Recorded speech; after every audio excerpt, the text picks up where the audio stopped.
Ke-119, lamaran dadakan. Dija menunggu malam harinya. Ia tak tahu apa baby sudah tidur atau belum. Ini sudah jam 9 malam dan setengah jam yang lalu suaminya dipanggil ke rumah Pak Kiai. Dan sampai saat ini belum datang juga. Ia tahu kalau suaminya dipanggil bersama dengan Ustadz Hamad dan Ustadz Rohim plus Ning Ninglung. Jadi ini bisa disimpulkan mengenai kejadian tadi pagi. Berkat penjelasan dari si Pak Su, yang juga sama depresinya mengurusi masalah Ning Melati ini. Ia jadi tahu kalau akar kejadian gontok-gontokan adalah aduan Ning Melati ke abangnya kalau Gus Hanan semakin jarang ada di pondok, dan tuduhan lainnya. Kalau dijelasin mah, aneh bin ajaib dengarnya. Dijamin deh. Secara di luar Nurul banget. Dijah mengecek handphonenya, belum ada notif lagi. Kenapa sih Ning Melati gak kembali aja ke habitatnya? Kenapa sih mesti ada di sini aja? Plus nanti pas liburan, dia mau di sini gitu. Apa gak tambah beban aja ya?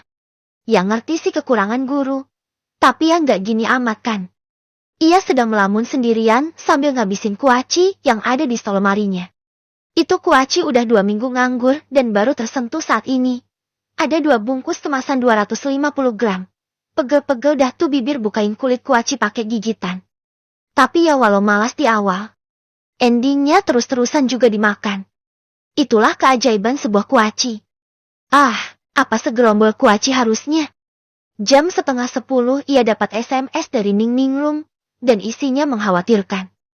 Jah, kamu belum tidur kan? Kelonin Hanan dulu. Alamat gak bisa tidur hari ini dia. Itu isi pesannya. Kan bikin dek-dek ser. Apa ini? Ada apa ini? Lalu Dija berkesimpulan kalau Hanan sudah di jalan. Ia bangkit dan beresin kulit kuaci dan membuangnya. Membereskan wajahnya dan siap-siap dengan senyuman meneduhkan hatinya. Ya, itu harus. Karena suami sudah sumpek di luar. Masa ketemu istri cembetut aja?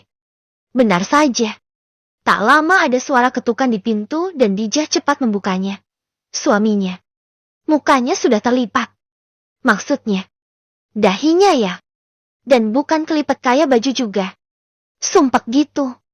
Merengut malu ibaratnya mah. Ini sudah pasti. Kejadian di rumah Pak Kiai semakin membebani pikirannya. Assalamualaikum. Ucapnya pelan dan lemas. Waalaikumsalam. Balas Dijah meringis. Kok kasihan sekali melihat wajah ganteng yang biasanya mempesona dengan senyuman Pikachu ini jadi melempem begini. Pun saat Hanan masuk, menginjakkan kakinya di dalam. Ia langsung menuju ke arah Dijah, memeluknya erat. Seperti ia butuh pelukan itu untuk meredam semua rasa sumpeknya saat ini. Sabar ya. Itu saja yang bisa terucap dari bibir Dijah saat ini. Ia tak tahu apa yang terjadi sampai suaminya lunglai begini. Butuh banyak stok sabar, ayo meet up. Ajaknya tanpa melepas pelukan. Menggeret Dijah dengan posisi di dalam pelukannya semakin masuk ke dalam rumah, menuju kasur. Definisi meet up kalau menurut Dijah dan Hanan adalah urusan ranjang antara suami istri. Dan hal ini membuat Dijah terkekeh. Ia menepuk dada Hanan pelan. Kamu ini pura-pura stres ya? Kok langsung urusan begituan sih? Keluhnya dan Hanan hanya terkekeh. Tapi masih saja dia menggeret Dijah ke dalam.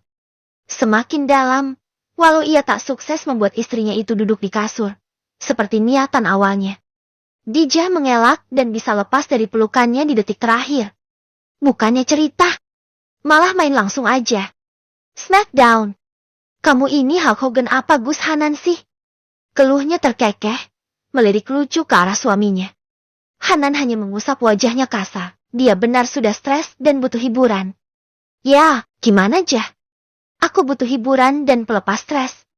Yang aku punya kamu doang. Balasnya duduk dan melepas kopiahnya. Hanan yang mengacak rambutnya itu sebenarnya adalah pemandangan yang luar biasa menenangkan hatinya. Dijah setiap hari merasa kagum dengan pesona sang suami. Kalau didefinisikan adalah ia yang paling bucin. Tapi ia sembunyikan. Ya gimana enggak? Hanan itu first crush-nya dia. Cinta pertama kalau bisa dibilang dan kini ia ada di depannya dengan status suami istri. Bukankah itu luar biasa? Ya makanya ada aku peluk sini. Puk, puk. Dijah memeluknya dengan posisi berdiri, sementara Hanan duduk. Pria itu menenggelamkan kepalanya di depan perut Dijah. Sementara sang istri mengelus dan menyisir rambut lebat itu dengan tangannya. Apa yang terjadi? Kakandaku, tanya Dijah dengan lembut. Suaminya kalau ada di dalam rumah, kelakuannya persis anak kecil yang mencari perhatian orang yang dia suka. Manjanya luar biasa. Ya model begini nih. Mendadak, Dijah yang dewasa dan Hanan yang kekanakan. Aku dipanggil Buya. Dan Buya menegur aku. Ada Gus Malik dan Ning Melati di sana. Hamad, Rohim dan Ning Ningrum datang juga. Kami dimarahi. Buya bilang kecewa dengan kejadian tadi. Ya aku sih mikirnya. Kenapa Buya hanya memarahi kami? Kami berempat maksudnya, khususnya aku, yang paling dapat banyak bonus omelan. Ya karena gak mungkin juga Buya mau marahin Gus Malik dan Ning Melati. Kan? Tapi ya tetap aja. Buya bilang kecewa ke aku. Aku kondlep gitu jah. Kayak sakit hati ini, malu yang tak terkira. Aku kecewa juga dengan diriku sendiri. Kok bisa Buya bilang begitu? Dijah mendengarkan dalam diam, hanya tangannya yang bergerak mengelus kepala Hanan. Lalu setelah itu, Buya bilang, kalau sebaiknya Gus Malik bawa Ning Melati keluar dari pondok ini. Demi tidak terjadi hal seperti ini lagi. Nah di sana, aku berpikir kalau ini strategi Buya. Biar bisa mengusir secara halus. Jadi ternyata Gus Malik mengadukan ini semua ke Buya. Dan mempertanyakan semua tindakan aku, ke orang tuaku. Coba aneh. Dan ya, makanya dipanggil.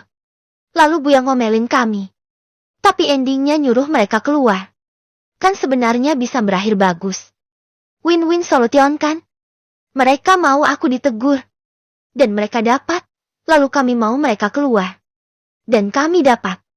Tapi tahu apa yang terjadi? Ning Melati setengah mati gak mau keluar dari pondok. Jah.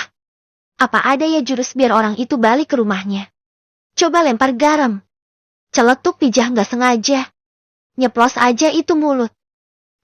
Enggak sih. Emangnya ular. Hehehe. Kamu ini. Hanan menepuk bokong Dijah pelan dan lanjut mendekapnya lagi. Yang jadi masalah adalah, selepas rapat dadakan itu. Atau harus aku bilang sidang. Melati bilang ke aku. Kalau ia gak akan keluar dari pondok ini sebelum dapat kepastian dari aku. Lah aku kurang pasti apaan sih Jah. Aku udah berulang kali ngusir dia dan menegaskan aku gak mau sama dia. Kok masih aja minta kepastian? Kepastian apa lagi coba? Terus ya, kan awalnya Melati itu mengadu ke abangnya kalau aku gak pernah di rumah. Di pondok. Atau at least kalau malam di pondok. Makanya Melati mengeluh begitu. Mengira kalau aku sudah nikah di luar pondok atau ada hubungan dengan perempuan lain. Makanya si Malik datang dan ngelabrak aku. Haduh. Ini ruwet bener sih. Keluhnya pusing sendiri. Dijah mengelus saja rambut itu dengan tangannya. Gus Hanan aja pusing. Apalagi dia. Menjelimet benar. Lah mereka mengira aku ini udah nikah, terus aku nyeletuk. Kalau aku udah nikah terus urusan kalian apa? Melati tambah nangis. Tapi dia endingnya gak percaya. Dia bilang aku bilang begitu karena aku mau ngusir dia. Kepriben Tohyu. Aku mumet pusing 7 keliling. Mau diapain sih tuh anak? Tahu yang lebih gila lagi. Dia bilang, kalaupun aku udah nikah, dan itu udah pasti bohong. Dia rela jadi istri kedua. Aduh. Jah. Culik aku ke dunia Fairytopia aja Jah. Keluh Gus Hanan lucu. Tadinya Dijah udah simpati. Udah kasihan dan ikutan sedih. Pusing. Dan kini terkekeh. Fairytopia. Dikira Tinkerbell apa dia? Apa Barbie? Intinya aku ini serba salah aja. Pertama dia ngajak Malik datang untuk konfrontasi menuduh aku udah nikah atau pacaran sama orang. Terus begitu aku bilang aku udah nikah dia nggak percaya. Dan malah kalau benar minta jadi istri kedua. Apa nggak bingung aku dibuatnya? Haduh. Keluhnya lagi. Ya terus mau gimana ini mas? Dia tapi udah pergi kan? Sedikit egois sih Dijah berpikir. Ya gak apa suaminya pusing asalkan Ning Melati pergi. Kan pengorbanan lah hitung-hitung. Siapa suruh dia tebar pesona? Ya dia udah mempesona juga sih. Susah. Mau tahu yang jadi puncak klimaks masalah ini apa? Dia menolak disuruh keluar pondok. Hadeh, mau aku apain lagi Jah? Pakai garam kira-kira mempan gaya. Bisiknya ke perut Dijah. Benar-benar bibirnya bergerak di perut Dijah. Model orang berbisik ke dalam perut. Lalu kekonyolan seorang Hanan kembali terjadi. Oi, di dalam. Ada orangnya gak? Kalau gak ada biar buya kamu ini buat lagi. Usaha sampai isi. Sika, ada ya begitu? Nanti kalau ada yang jawab. Gak ada, kamu kabur. Balas Dijah cekikikan. Hanan mengelus perut itu. Semoga cepat isi. Semoga ini adalah penerus seorang Hanan Zaki yang ganteng dan baik hati. Enak aja. Aku yang hamil 9 bulan. Aku yang bawa kemana-mana. Aku yang ngasih makan pakai apa yang aku makan. Kok kamu yang mau dapat saham penuh? Beh. Lah terus. Maunya nurun kamu aja gitu, Jah. Kamu kan nakal waktu muda. Dijah mendorong pria itu. Sekate-kate dia. Hahaha, canda. Canda kok sayang. Kamu nakal tapi berhasil membuat aku tergoda. Hehe, nakal yang menggemoykan. Ayo, hibur aku Jah. Rengeknya lagi. Bentar. Jeti. Ning Melati tetap ada di pondok. Hanan mengangguk dengan lemas. Sayangnya begitu. Tahu. Bukan aku aja yang stres. Tapi Ningrum. Haf, dia merasakan stres yang sama seperti aku. Dia sampai nangis begitu keluar dari ruangan Buya. Dia pergi lagi ke pondok. Katanya gak mau tidur di rumah malam ini. Terlalu stres dan dia butuh udara segar. Ya ampun. Terus gimana Mas? Gak ada yang nemenin? Ada. Rohim. Biarin deh. Sekalian PDKT. Aku sih seneng banget kalau bisa jadi beneran. Hehehe. Rohim tipe orang yang bisa aku andalkan untuk banyak urusan. Hehehe. Azas manfaat ya. Ya Allah. Kenapa sih? Ning Melati itu. Tapi Mas. Awas aja ya. Kamu ngambil tawaran Ning Melati itu. Apa? Tanyanya bingung dengan wajah polos. Istri kedua. Hahaha. Satu aja udah pusing. Kok nambah lagi? Gak deh. Insya Allah. Balasnya cepat dan kembali meraih Dijah untuk dipeluk. Ning. Jangan cepat-cepat jalannya. Nanti kesandung.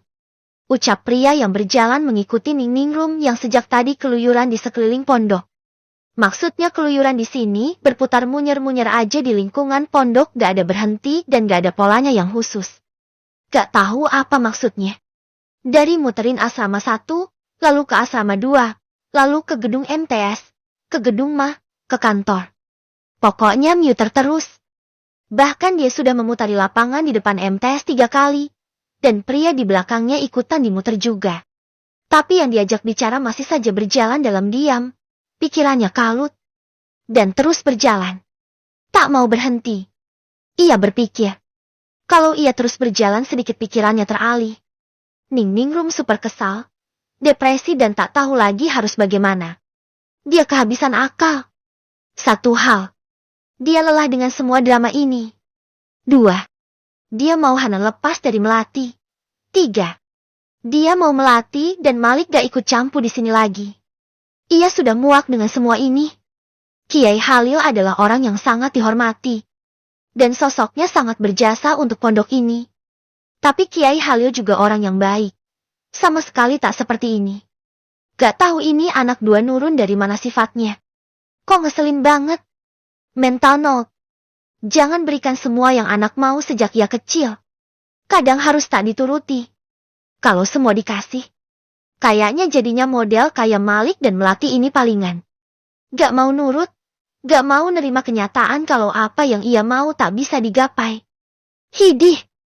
Tapi ada lagi satu hal yang membuat Ningrum kesal. Kenapa Melati?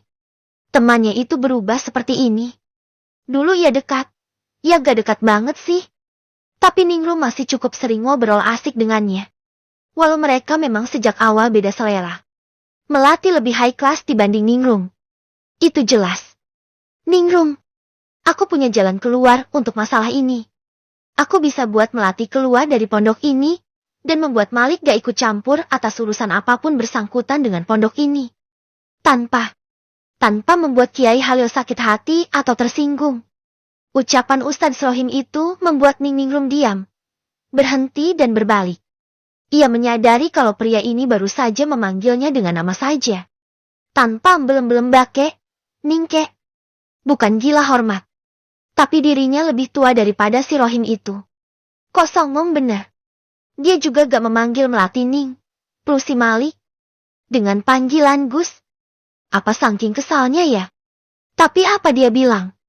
Bisa menyelesaikan masalah ini? Bagaimana? Terlepas kamu maafi ahlak sama aku. Coba saya mau dengar. Apa jalan keluarnya dari kamu? Gampang. Pakai banget. Kini pria itu sudah tiba dan lebih dekat dengan Ningrum. Apa? Jangan aneh-aneh ya. Awas. Ancamnya lagi. Tapi yang diancam hanya tersenyum lebar.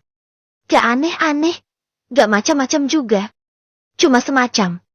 Yaitu nikah sama aku. Nah itu bukan macam-macam. Tapi gila. Gila kali aku. Gak gila. Aku janji akan jadi rekan paling setia untuk kamu. Ningrum. Kini Ningrum menunjuk ke arah Ustadz Rohim. Jangan songong. Saya ini lebih tua dari kamu. Berani-beraninya manggil nama. Yang ahlak. Panggil Mbak. Masa sama calon istri sendiri manggilnya Mbak? Enggak dong. Gila kali ini orang. Insya Allah enggak. Saya sama warasnya sama kamu. Tenang aja. Saya hanya bertekad untuk berjuang mendapatkan cinta pertama saya. Setelah sebelumnya saya gagal mempertahankan kamu. Edan sungguhan. Gumam Ningrum. Aku gak edan kok. Tenang aja, ya. Sih. Edan sih. Kalau gini, aku punya semua jalan keluar yang kamu butuhkan. Gimana? Mau gak jadi istri aku? Tak menjawab. Ningrum malah melengos dan kembali jalan lagi ke depan. Kini ia memutuskan untuk balik aja ke rumah. Kayaknya ngomong sama orang ini tambah bikin mumet.